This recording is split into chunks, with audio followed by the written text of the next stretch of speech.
सदा परिभवाग्न मभीष्टदोहम्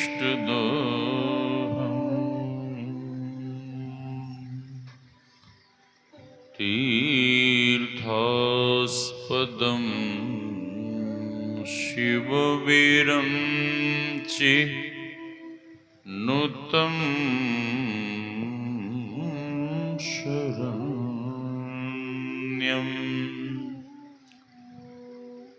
वृत्यार्तिहं प्रणतपालभवाब्धि पोतं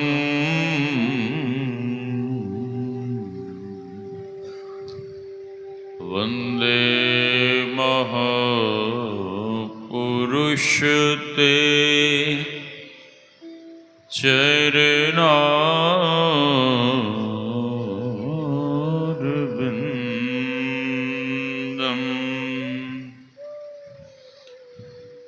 गुरुर्ब्रह्मा गुरुर्विष्णुः गुरुर्देवो महेश्वरः गुरुर्साक्षात् परं ब्रह्म तस्मै श्री गुरवे नमः।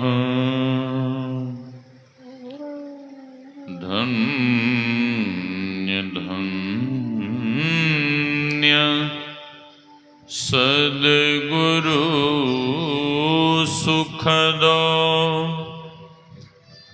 महिमा कही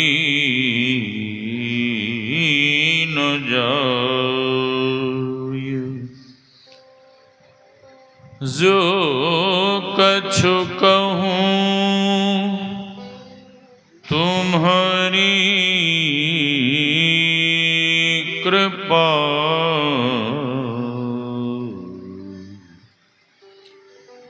मोते कछु न बसाय।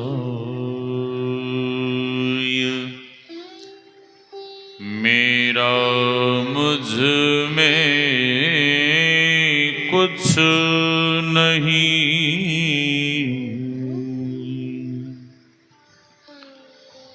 जो कुछ है गुरु तो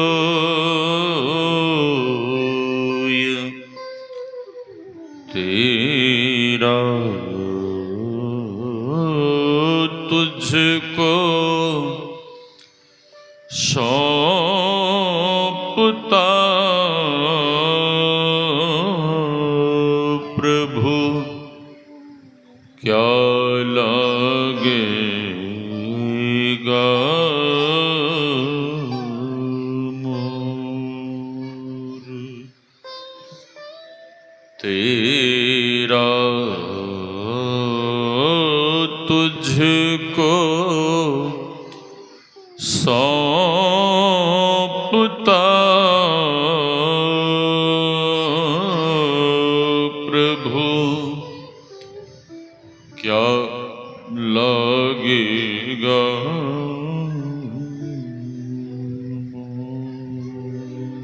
मोर। आसन पर आसीन परमाराध्य सद्गुरु महाराज के युगल चरणों में कोटि कोटि नमन। इस पावन मंच पर विराज रहे गुरु महाराज के प्रिय शिष्य आदरणीय स्वामी श्री नंद किशोर बाबा, आदरणीय श्री भोला बाबा, कलाकार महोदय आदरणीय श्री अशोक बाबू, इस पावन ज्ञान यज्ञ में पधारे हुए पूज्य गुरुजन, सत्संग प्रेमी महानुभावों, माताओं एवं भक्तिमती बहनों, आप सबों के भीतर विराज रहे परमात्म स्वरूप आत्मा को हम वंदन करते हैं। सी राम मैं सब जग जानी, करऊं प्रणाम जोर जुग पानी। यही भाव लिए हम आप सत्संग ज्ञान रूपी गंगा में अवगाहन कर अपने तन, मन और अंतःकरण को शुद्ध तथा पवित्र बनावें। कुछ कहने सुनने के पूर्व उच्च स्वर में गुरुदेव भगवान के नाम का जय घोष करें, ताकि यहाँ का वातावरण शुद्ध, शांत और पवित्र हो जाए। बोलिए श्री सद्गुरु महाराज की जय। श्री सद्गुरु महाराज की जय। श्री सद्गुरु महाराज की जय। यह सत्संग ज्ञान यज्ञ का आयोजन आप सबों को विदित है कि परमात्मा के प्रिय भक्त आदरणीय श्री फनीलाल बाबू के श्राद्ध कर्म के अवसर पर यह सत्संग ज्ञान यज्ञ का आयोजन उन्हीं के सुपुत्र आदरणीय श्री संजय बाबू, धर्म पत्नी पूनम देवी, आदरणीय श्री ललन बाबू और भारिया कंचन देवी, आदरणीय श्री अनंत बाबू और उनकी धर्म पत्नी सरिता देवी, पोती नेहा, जूही, पीयू और इनके स्वजन परिजन नेपाल से भी आए हुए हैं। चाचा जी हैं योगानंद बाबू और बड़े पिताजी लक्ष्मण बाबू, पोती चाहत कुमारी, सुप्रिया और ये भोलू पोता है क्या, और समस्त बाल गोपाल मिलकर यहाँ सत्संग ज्ञान यज्ञ का आयोजन करवा रहे हैं। हम आप अभी पाठ में सुन रहे थे, योगहीनम कथम ज्ञानम मोक्षदम भवतीह भोः, योगोपि ज्ञानहीनस्तु नोक्षमो मोक्ष कर्मणि, तस्मात् ज्ञानम च योगम च मुमुक्षुर दृढ़मभ्यसेत्। योगहीन ज्ञान मोक्षप्रद भला कैसे हो सकता है? अर्थात साधक के जीवन में योग चाहिए और ज्ञान भी चाहिए, भक्ति भी चाहिए, और योग ज्ञान भक्ति को करने के लिए सद्गुरु का चरण शरण ग्रहण कर सबसे पहले युक्ति सीखनी चाहिए। युक्ति, जब तक युक्ति नहीं सीखेंगे तो भक्ति कैसे करेंगे? पूज्यपाद महर्षि शाही स्वामी जी महाराज की वाणी में मुक्ति का मार्ग भक्ति है, जो युक्ति बिना नहीं होती।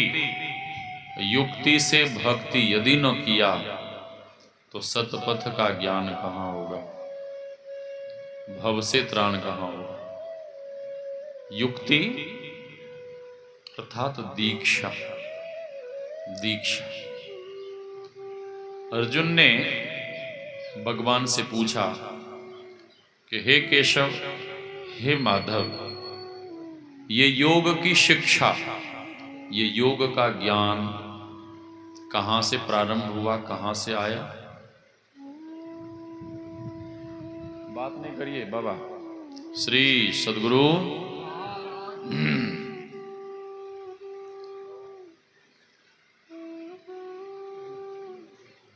हाँ, श्री सद्गुरु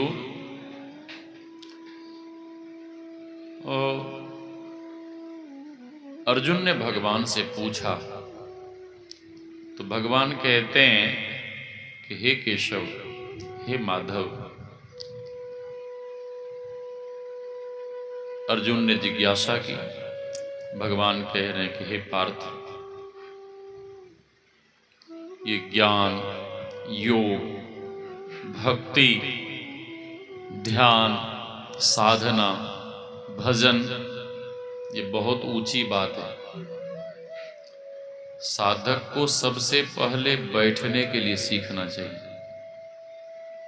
कैसे बैठना है, कहाँ बैठना है, ठीक है। तो अर्जुन ने पूछा कि हे प्रभु, कैसे बैठना चाहिए, कहाँ बैठना चाहिए? तो भगवान कहते हैं, शुचौ देशे प्रतिष्ठाप्य स्थिर मासन मात्मनः नात्युच्छ्रितम नाति नीचम चैलाजिन कुशोत्तरम। साधक को पवित्र स्थान में, पवित्र आसन पर बैठकर ध्यान करना चाहिए। और सबसे पहले साधक को पवित्र होना चाहिए, नहीं? हाँ, कई लोगों को देखा गया कि वो शौचादि के लिए जब जाते हैं, नित्य क्रिया से निवृत्त होने के लिए, तो लोटे में या बोतल में पानी ले लेते हैं और खेत में दौड़ते हैं, ठीक है। अब थोड़े से जल से तो कुछ हो नहीं सकता, उसी गंदे हाथों से, शौच के बाद जिस हाथ से जल लेते हैं, उसी गंदे हाथों से लोग अपना वस्त्र संभालते हैं, कपड़े, ठीक है। हाँ, और उसी गंदे हाथों से वहीं पर कोई ना कोई दातुन, मुंह धोने के लिए दतमन उखाड़ लेते हैं, ठीक है।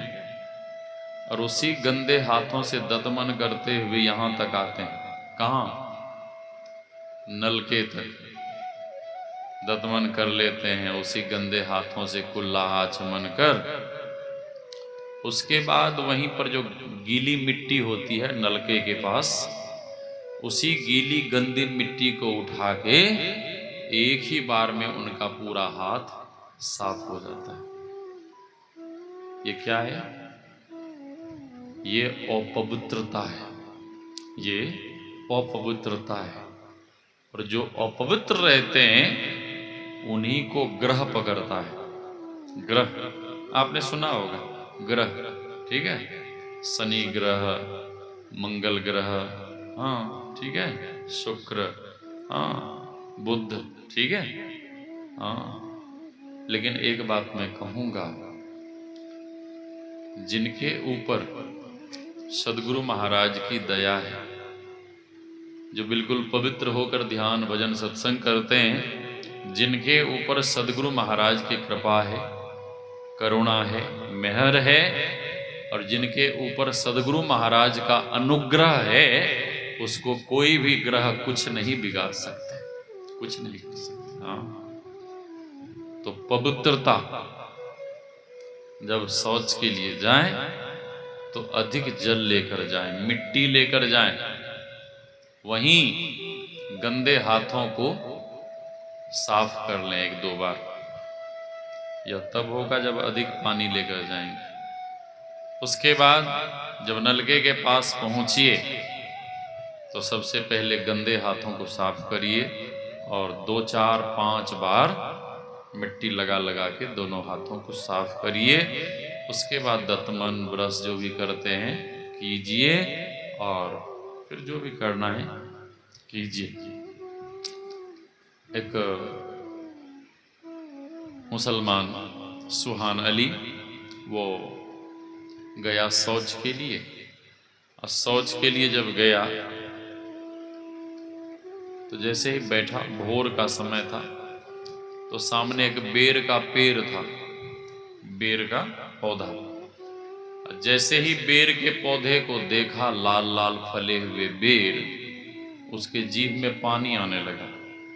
कितना लाल लाल बेर, हाँ, आज तक हमने देखा नहीं, तो मन हो गया खाने का, बेर खाने का। तो इधर उधर देखा तो देखा कोई नहीं है, तो वहीं बैठकर शौच भी कर रहा था और बेर भी तोड़ तोड़ कर खा रहा था। इधर उधर देख भी रहा है कि कोई देख तो नहीं रहा, यदि किसी ने देख लिया तो हमारी भारी बदनामी हो जाएगी।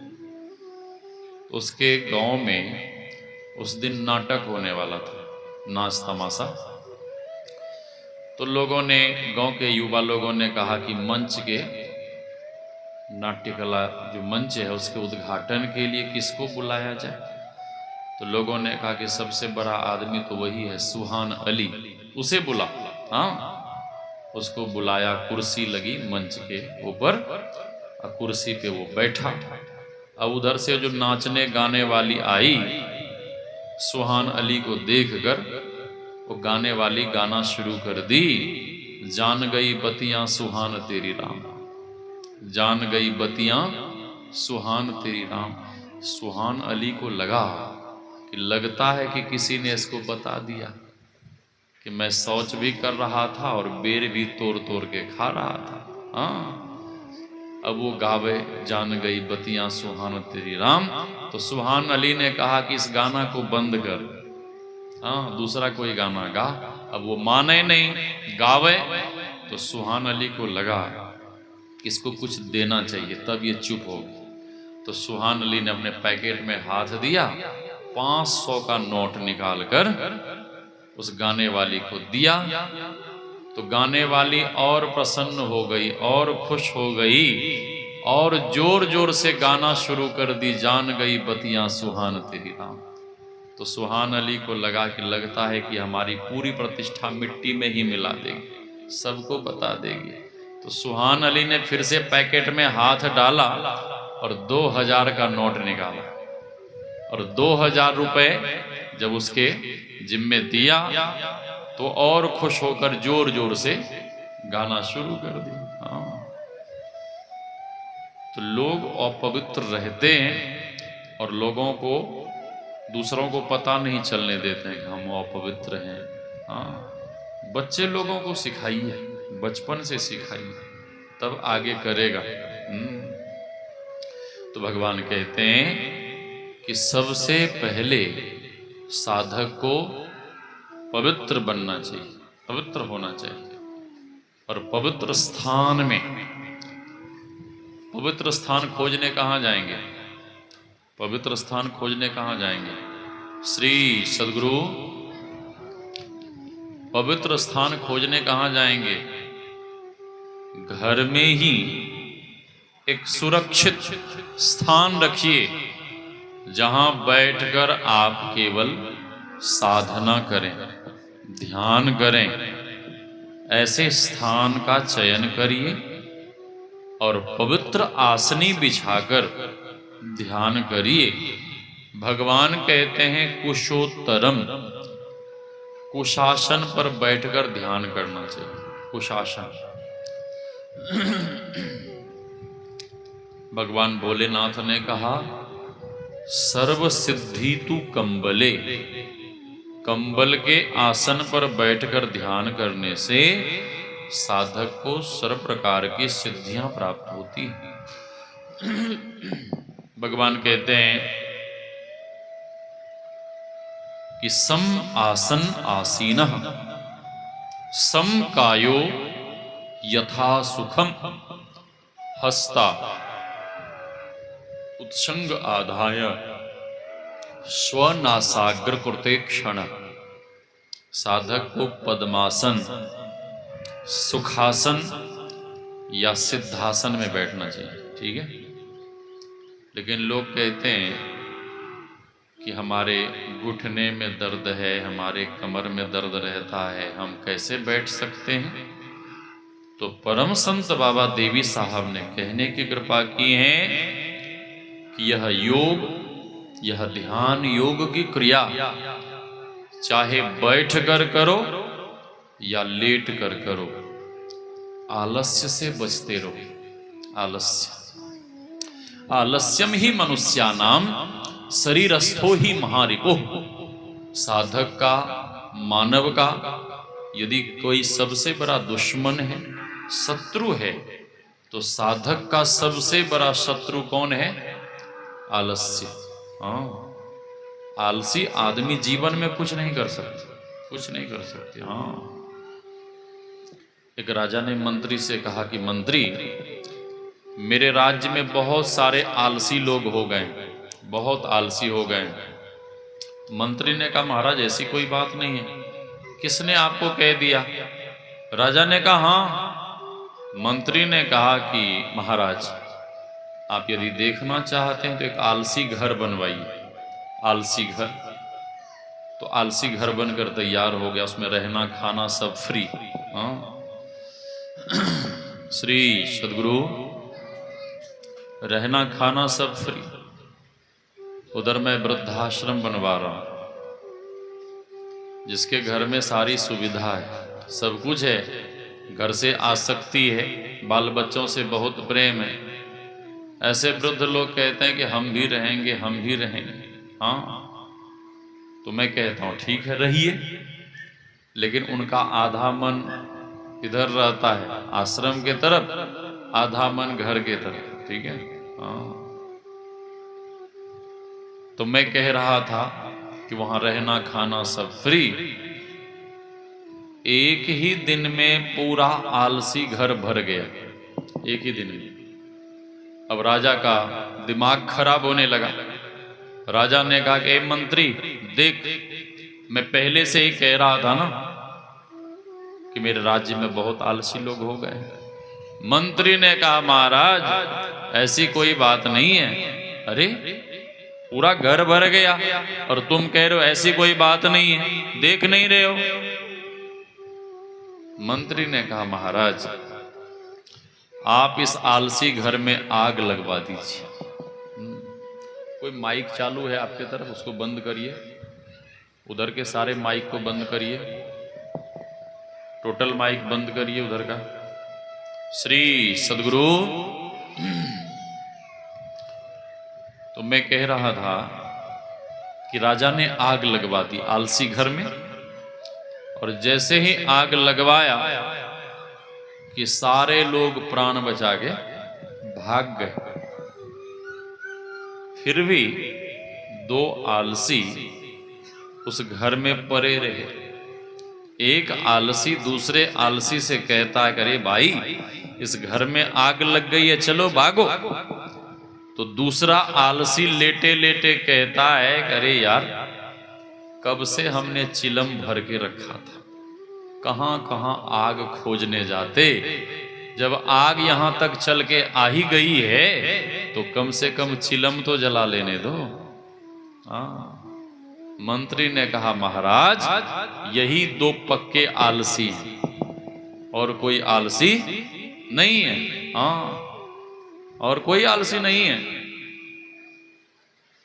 तो बाबा देवी साहब कहते हैं कि यह ध्यान योग की क्रिया चाहे बैठ कर करो या लेट कर करो, आलस्य से बचते रहो। हाँ, आलस्य से बचते रहो। गुरुदेव कहते हैं कि पवित्र आसन पर बैठकर आंख मुंह बंद कर सबसे पहले मंत्र का जप करो। मंत्र का जप। अति पावन गुरु मंत्र मन ही मन जाप जपो, उपकारी गुरु रूप को मानस ध्यान थपो। सबसे पहले मंत्र का जप निरंतर जप करिए, हर क्षण हर पल हर श्वास में जप करिए। और जप के समय आपका ख्याल आपका ध्यान किधर रहना चाहिए, होना चाहिए? किधर होना चाहिए? बोला बाबा। श्री सदगुरु ध्यान से सुनिए गुरु महाराज की वाणी में। सुखमन सुरति लगाई के सुमिरो। जब आप जप करते हैं, जब आप मानस जप करते हैं, तो आपका ख्याल आपकी सूरत को सुखमना में होना चाहिए। ठीक है, दोनों आंखों के मध्य, दोनों आंखों के मध्य। अच्छा, वहां जब ख्याल रखेंगे तब क्या होगा? वहां जब ख्याल रखेंगे तब क्या होगा? मन को, सूरत को कहीं ना कहीं टिकाना पड़ेगा, और कहीं टिकाकर नहीं रखेंगे तो जब तो आप कर रहे हैं लेकिन आपका मन इधर उधर भाग जाएगा। ठीक है, हाँ, इसीलिए गुरुदेव कहते हैं सुखमन सुरति लगाई के सुमिरो। मुखते रहूं चुपाई, बाहर के पट बंद करो हो, अंतर पट खोलो भाई, संगम पर संध्या करो नित भाई। ठीक है, इस तरह से आप साधना करिए, ध्यान करिए। उसके बाद मानस ध्यान। मानस ध्यान, मानस ध्यान किस तरह से करना चाहिए? लोग करते हैं किस तरह से? मानस ध्यान के समय लोग इष्ट भगवान के फोटो को देखते हैं, तस्वीर को देखते हैं। तो गुरु महाराज कहते हैं नहीं, मानस ध्यान के समय आप अपने इष्ट भगवान को देखो, फोटो को मत देखो। इष्ट भगवान को कैसे देखेंगे? आप भाव करिए, आप यह भाव करिए कि हमारे इष्ट भगवान हमारे सामने साक्षात प्रकट है। हाँ, हम उनकी सेवा पूजा कर रहे हैं, हम उन्हें भोग प्रसादी ग्रहण करा रहे हैं। हाँ, हम उन्हें नैवेद्य अर्पण कर रहे हैं, हम उन्हें 56 भोग लगा रहे हैं। हाँ, हम उन्हें पुष्प चढ़ा रहे हैं। ऐसा भाव करेंगे तो आप अपने इष्ट भगवान के अधिक देर तक दर्शन कर पाएंगे। हाँ, इस तरह से जब आप ध्यान करेंगे, मानस ध्यान, तो अधिक देर तक आप अपने इष्ट भगवान के दर्शन कर पाएंगे। हाँ, इस तरह से मानस ध्यान करिए। उसके बाद भगवान श्री कृष्ण कहते हैं समम काय शिरोग्रीवम धार्यन अचलम स्थिरम संप्रेक्ष नासिकाग्रम स्वम दिशस्यानव लोकयन। दिशाओं को नहीं देखते हुए साधक नासिका के अग्रभाग में, दोनों आंखों के मध्य, कहां? जहां माताएं बहनें बिंदी लगाती। ये बिंदी क्या है? माताओं बहनों को पूछिए कि बिंदी क्यों लगाती हैं? हाँ, तो कहेंगी श्रृंगार के लिए। नहीं, हाँ, बस इतनी सी बात वो जानती हैं, श्रृंगार के लिए। सिंदूर क्यों लगाती हैं? श्रृंगार के लिए, पति को खुश करने के लिए, प्रसन्न करने के लिए। ठीक है, हनुमान जी ने एक दिन देखा माता जानकी सिंदूर लगा रही हैं, सिंदूर। तो हनुमान जी ने पूछा कि माता ये क्यों लगाती हो? हाँ, हनुमान जी को पता नहीं होगा क्योंकि वो ब्रह्मचारी थे ना। तो हनुमान जी ने पूछा कि माता ये सिंदूर क्यों लगाती हो? तो माता जानकी ने भी सहज भाव में कह दिया कि प्रभु को प्रसन्न करने के लिए, खुश करने के लिए। हाँ, तो जैसे ही हनुमान जी ने सुना कि सिंदूर लगाने से भगवान बहुत खुश होते हैं, प्रसन्न होते हैं, तो हनुमान जी ने बहुत ढेर सारा सिंदूर लाया और बिल्कुल पूरे शरीर में लेपना शुरू कर दिया। हाँ, शुरू कर दिया। तो माता जानकी पूछती हैं कि हनुमान हनुमान ये क्या कर रहे हो? तो माता जानकी कहती हैं कि आपने ही तो कहा कि सिंदूर लगाने से भगवान बहुत खुश होते हैं, बहुत प्रसन्न होते हैं। माता जानकी जोर जोर से हंसने लगी। भगवान ने भी पूछा कि हनुमंत ये क्या कर रहे हो, सिंदूर पूरे शरीर में क्यों लगा रहे हो? तो हनुमान जी ने कहा कि माता जानकी बताई हैं कि सिंदूर लगाने से आप बहुत प्रसन्न होते हैं, बहुत खुश होते हैं। तो माता जानकी तो थोड़ा सा यहाँ पे लगाती हैं मस्तक पे, तो मैं सोचा कि पूरे शरीर में लगा लूंगा तो भगवान विशेष प्रसन्न होंगे, खुश होंगे। तो भगवान भी जोर जोर से प्रसन्न होकर हंसने लगे कि कितना भोला है, कितना निश्चल है, निष्कपट मेरा हनुमंत भक्त है। तो माताएं बहनें बिंदी लगाती हैं, लेकिन उन्हें पता नहीं कि बिंदी क्यों लगाती हैं। हाँ, पता है किसी को? कोई बता सकती हैं? हाँ? श्री सद्गुरु ध्यान से सुनिए। ऋषि मुनि दृष्टि योग की साधना करते थे। ऋषि मुनि लोग दृष्टि योग की साधना करते थे, और दृष्टि योग की साधना में ऋषि को यहां पर तेजो में बिंदु का दर्शन हुआ। यहां पे तेजो में बिंदु का दर्शन हुआ, और उन्होंने अपनी पत्नी से कहा कि देवी, यहां पर जब ध्यान करोगी, यहां पे जब ध्यान करोगे तो यहां पर तुम्हें प्रकाश में, तेजो में बिंदु दिखेगा। कहां पे बताया? हाँ, दोनों आंखों के मध्य, यहां पे, ठीक है, यहां पे। तो ऋषि पत्नी क्या करने लगी? चंदन, यहां पे गोल गोल चंदन लगाने लगे, ठीक है। अभी भी योगी लोग, जो योगी लोग होते हैं ना, जब दृष्टि योग की साधना करते हैं तो आधी आंख बंद, आधी आंख खुली, और खुली आंखों से सूर्य भगवान को देखते हैं। कई लोग मोमबत्ती जलाकर मोमबत्ती के प्रकाश को देखते हैं, कई लोग दीप जलाकर उस दीप के प्रकाश को देखते हैं, ठीक है, इस तरह से। तो ऋषि पत्नी यहां पर गोल गोल चंदन लगाने, हाँ चंदन, तो यहीं पे हमें ध्यान लगाना है, ध्यान करना है। तो ये बिंदी उसी तेजो में बिंदु का, तेजो में बिंदु का, श्री सद्गुरु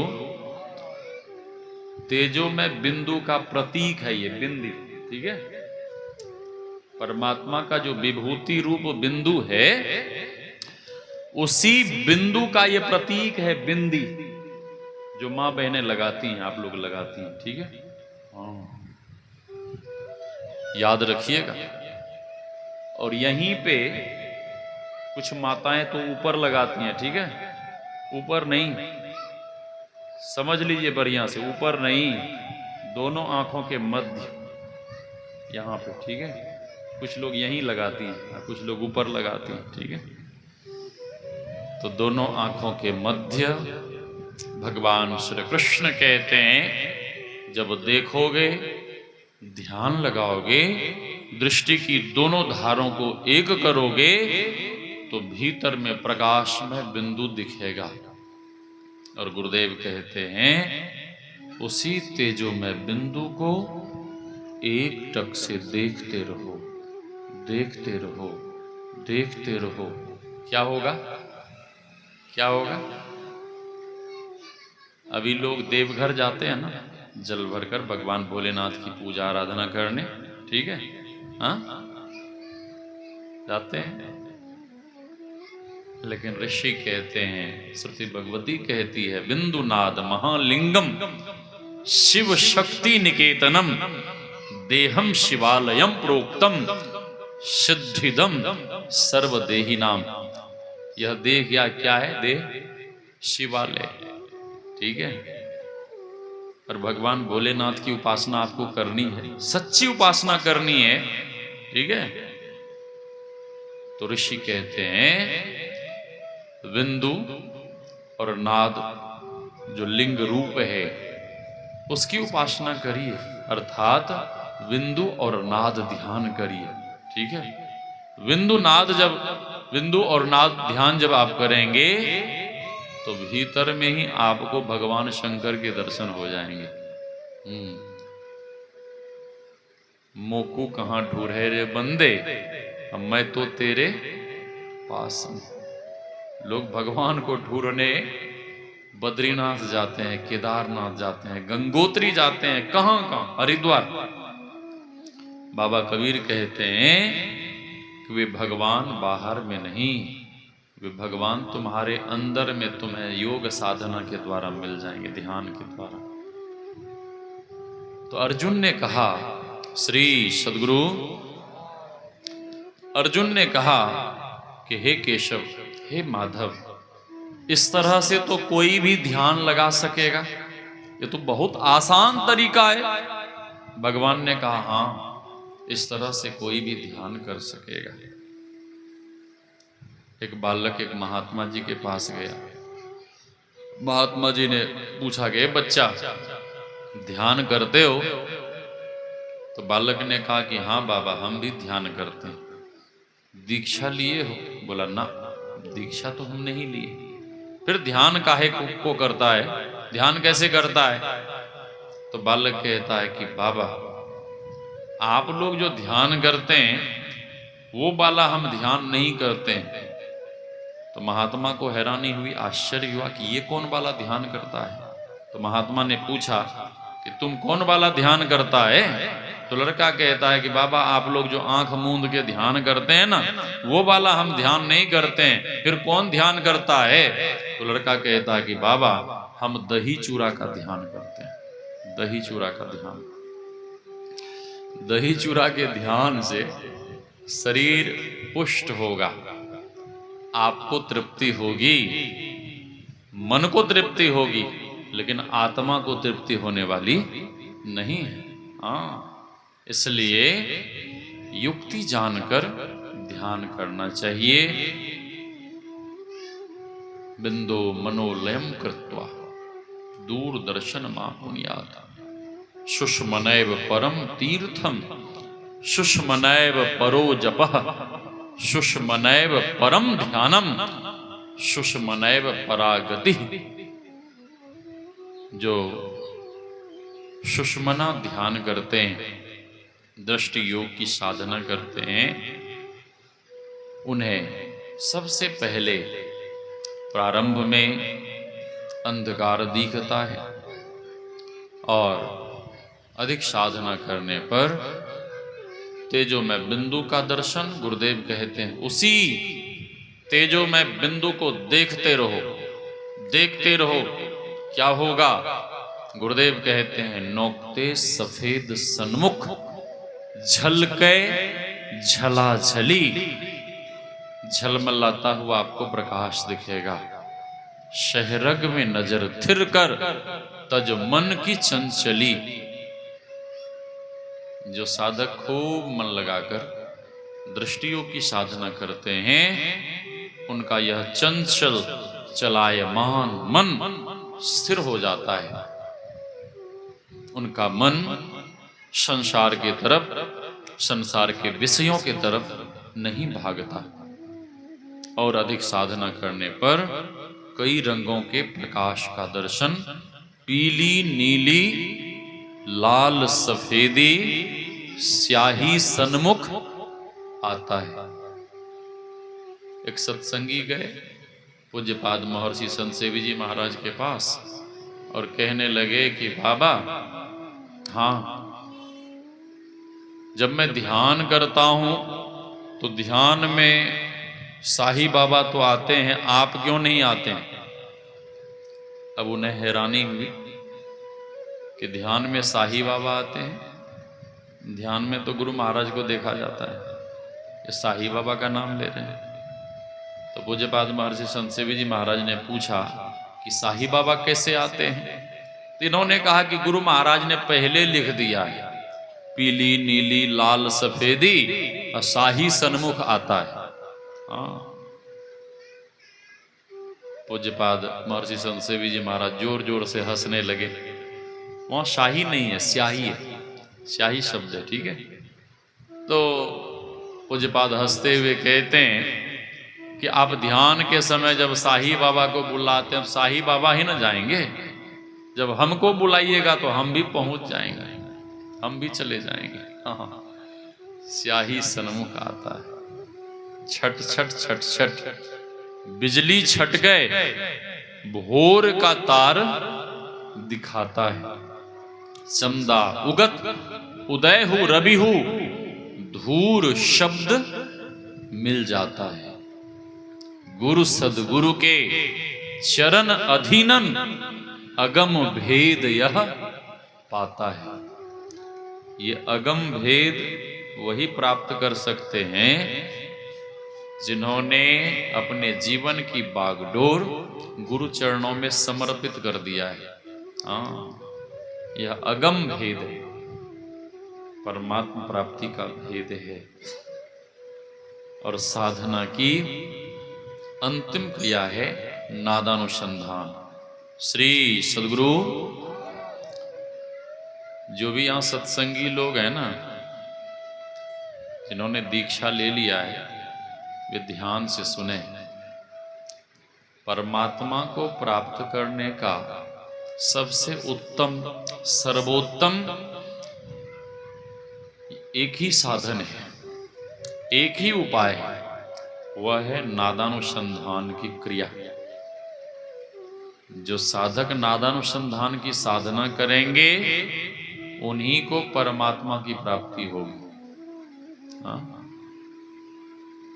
गुरुदेव कहते हैं कि बहुत लोग इस ख्याल में रहते हैं कि हमें दृष्टि योग की साधना में बहुत कुछ मिल जाएगा, ठीक है, तब हम नादानुसंधान की साधना करेंगे।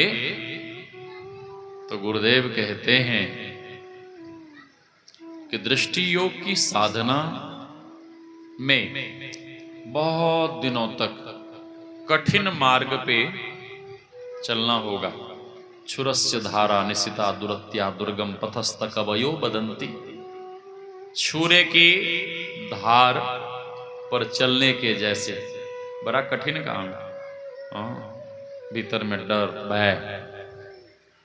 तो गुरुदेव कहते हैं कि जब आपको एक बिंदुता की प्राप्ति हो जाए, एक बिंदुता की प्राप्ति हो जाए, तो साधक को नादानुसंधान की क्रिया में लग जाना चाहिए। क्यों? संभव है कि नादानुसंधान की क्रिया जब साधक खूब मन लगा कर करेगा, खूब मुस्तैदी के साथ मनोयोग पूर्वक नादानुसंधान की क्रिया करेगा, तो संभव है कि जो दृष्टि योग की क्रिया में आपको प्रकाश, डिवाइन लाइट, दिव्य प्रकाश आपको मिलने वाला था, संभव है कि वह प्रकाश आपको नादानुसंधान की क्रिया करने पर भी प्राप्त हो जाएगा। गुरु महाराज की वाणी में, ठीक है। तो जो भी सत्संगी हैं, पुराने हैं, उन्हें नादानुसंधान की साधना अवश्य करनी चाहिए। अच्छा, ये नादानुसंधान की क्रिया, ये ध्यान योग की क्रिया क्या कोई नई बात है? हाँ, नहीं। जितने ऋषि मुनि हुए, संत हुए, भक्त हुए, सभी लोगों ने यह साधना की है। यह साधना की है। स्वयं भगवान भी ध्यान करते थे। महर्षि व्यास ने लिखा है, गुरुदेव ने भी सत्संग योग में लिखने की कृपा की है। ब्राह्मे मुहूर्ते उत्थाय वार्युपस्पृश्य माधव दध्यो प्रसन्न कर्णम आत्मानं तमसः परम। भगवान श्री कृष्ण ब्राह्म मुहूर्त में ही जग जाते और अपने मायातीत स्वरूप का ध्यान करते। ध्यान करने पर उनका रोम रोम प्रसन्नता से खिल उठता। महर्षि व्यास ने लिखा, lord Krishna used to meditate on his self in Brahma muhurta. रोम रोम प्रसन्नता से खिल उठता था। तो रोम रोम प्रसन्नता से साधक का कब खिल उठता है? जब साधक को साधना में कुछ मिलता है। कई लोगों को आपने देखा होगा, ध्यान से उठते हैं बड़े उदास, खिन्न मना, दुखी।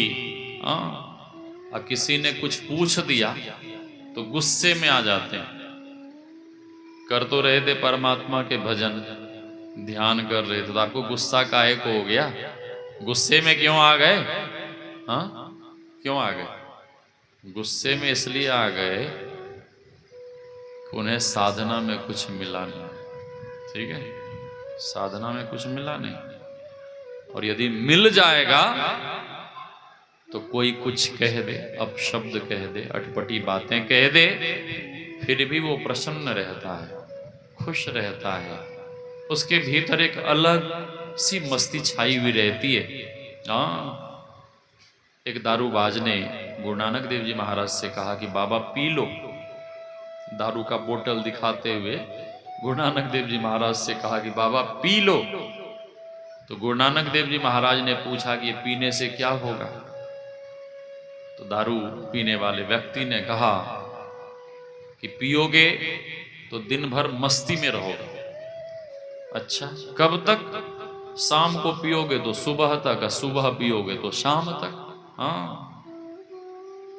तो गुरु नानक देव जी महाराज ने कहा, अरे ये नशा तो मतलब थोड़े समय के लिए, लेकिन जिनके भीतर नाम का नशा चढ़ जाता है, नाम कुमारी नानका चढ़ी रहे दिन रात, भया जी हरि रस पी मतवारा। सहजो भाई, 8 पहर झूमत ही बीते, डारी दियो सब भारा। बाबा कबीर की वाणी में, मन मस्त भया तब क्या बोले, हीरा पायो गांठ गठियायो, मुझे मेरी मस्ती कहां लेके आई, जहां मेरे अपने सिवा कुछ नहीं है। एक अलग सी मस्ती छाई रहती है। तो नादानुसंधान की क्रिया सभी साधकों को करनी चाहिए। एक बूढ़ी माई एक महात्मा से कहने लगी कि महाराज मैं भी अनहद नाद सुनने लगी हूं, अनहद नाद। तो महात्मा जी ने पूछा कि अनहद नाद कैसा होता है? तो बूढ़ी माई कहती है कि मेरे पेट में हर समय गुरु गुरु गुरु गुरु की आवाज होती है। अब पेट में गैस की आवाज हो रही है तो वो कहती है कि अनहद नाद हम सुनने लगी। अब बताइए, श्री सदगुरु बाबा कबीर कहते हैं, बिमल बिमल अनहद धुनि बाजे, सुनत बने जाको ध्यान लगे। उस परमात्मा शब्द को कौन सुनते हैं? जिनका ध्यान बनता है। ध्यान तो बहुत लोग करते हैं, लेकिन बनता किन्हीं किन्हीं का। ठीक है,